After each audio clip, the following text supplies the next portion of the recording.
স্বাগত আন্তর্জাতিক সংবাদে, সাথে আছি আমি নুজহাত রাহনুমা।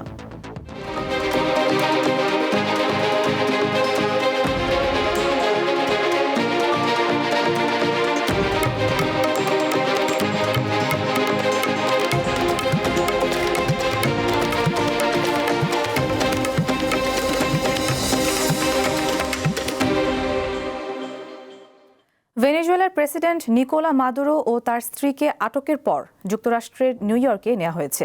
ভেনেজুয়েলায় শান্তিপূর্ণভাবে ক্ষমতার হস্তান্তর না হওয়া পর্যন্ত দেশটি চালাবে যুক্তরাষ্ট্র, এমনটাই জানিয়েছেন প্রেসিডেন্ট ডোনাল্ড ট্রাম্প। এদিকে ভেনেজুয়েলার প্রেসিডেন্ট মাদুরোর অনুপস্থিতিতে ভাইস প্রেসিডেন্ট ডেলসি রদ্রিগেজ এখন থেকে অন্তর্বর্তী প্রেসিডেন্টের দায়িত্ব পালন করবেন বলে আদেশ দিয়েছে দেশটির সুপ্রিম কোর্ট।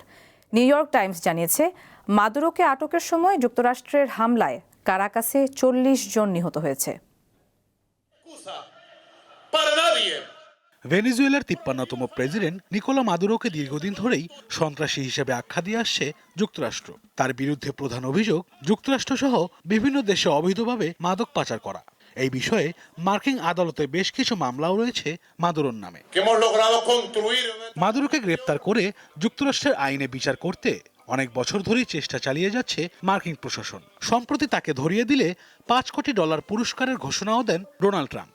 তবে বরাবরই মার্কিন প্রশাসনের ধরাছোঁয়ার বাইরে ছিল 2013 সাল থেকে ভেনেজুয়েলার ক্ষমতায় থাকা নিকোলা মাদুরো। কিন্তু এবার আর শেষ রক্ষা হয়নি। নজিরবিহীনভাবে ভেনেজুয়েলায় হামলা চালিয়ে প্রেসিডেন্ট মাদুরো ও তার স্ত্রীকে আটক করেছে যুক্তরাষ্ট্র। সামাজিক মাধ্যমে ডোনাল্ড ট্রাম্প জানান, শনিবার ভোরে মার্কিন সেনাবাহিনীর ডেল্টা ফোর্স এই অভিযান চালায়। মার্কিন সংবাদ মাধ্যমগুলো জানিয়েছে, মাদুরো ও তার স্ত্রীকে হেলিকপ্টারে করে নিউ ইয়র্কের ব্রুকলিনের মেট্রোপলিটন ডিটেনশন সেন্টারে নেওয়া হয়েছে। মাদক পাচার ও কোকেন আমদানির মামলায় দুজনকে ম্যানহাটানের ফেডারেল আদালতে হাজির করা হবে।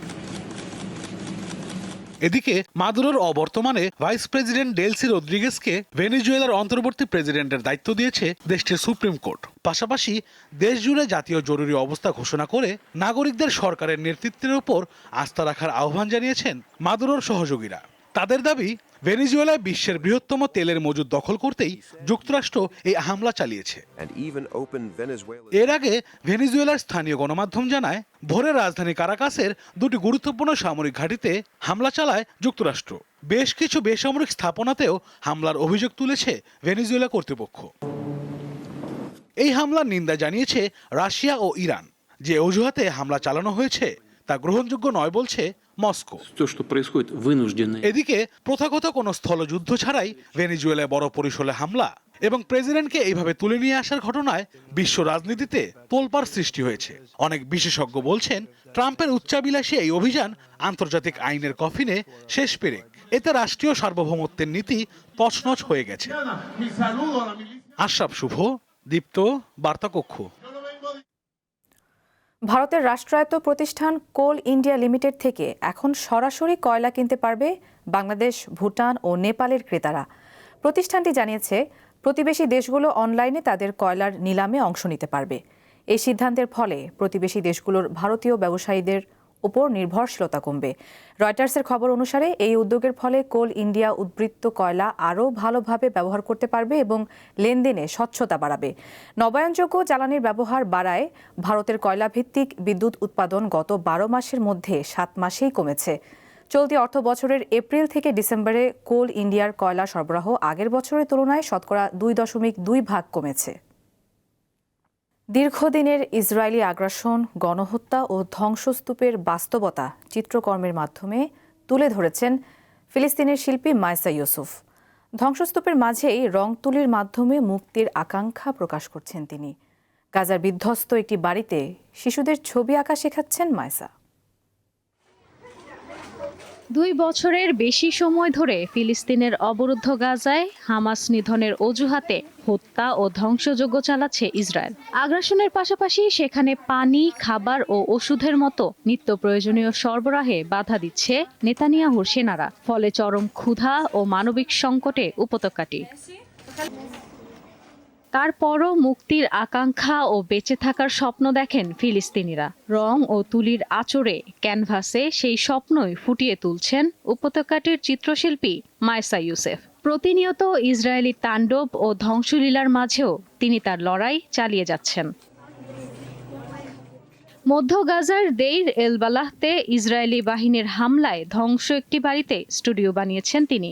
সেখানে ফিলিস্তিনি শিশুদের ছবি আঁকতে শেখান মায়েসা। নানা প্রতিকূলতার মধ্যেও ক্যানভাসে যুদ্ধের বাস্তবতা প্রকাশ করেন এই শিল্পী।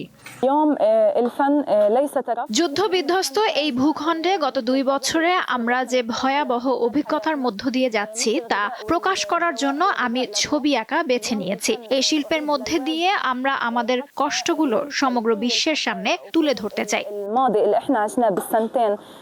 প্রতিটি চিত্রকর্মের মধ্যে গাজায় যুদ্ধকালীন জীবন সংগ্রাম ফুটিয়ে তুলছেন মায়েসা। এতে রয়েছে কয়েক দশক ধরে চলা ইসরায়েলি আগ্রাসনের বিরুদ্ধে প্রতিবাদ, নিজ ভূখণ্ডের স্বাধীনতা ও মুক্তির আকাঙ্ক্ষা। ইসরায়েলি আগ্রাসনের সবচেয়ে বেশি ভুক্তভোগী নারী ও শিশুরা। প্রচণ্ড মানসিক আঘাত এবং কষ্টের মধ্যে দিয়ে গেছে উপত্যকাটির শিশুদের জীবন। মায়েসার এই স্টুডিও তাদের জন্য মানসিক প্রশান্তির স্থান হয়ে উঠেছে।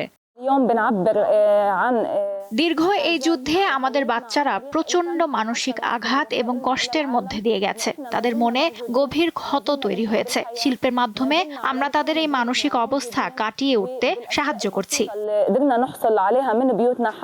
ইসরায়েলের হামলায় গাজার শতকরা প্রায় 85% মানুষ বাস্তুচ্যুত হয়েছে। ধ্বংস হয়েছে 80% বেশি অবকাঠামো। ইশরাত সুমা, দীপ্ত বার্তা কক্ষ।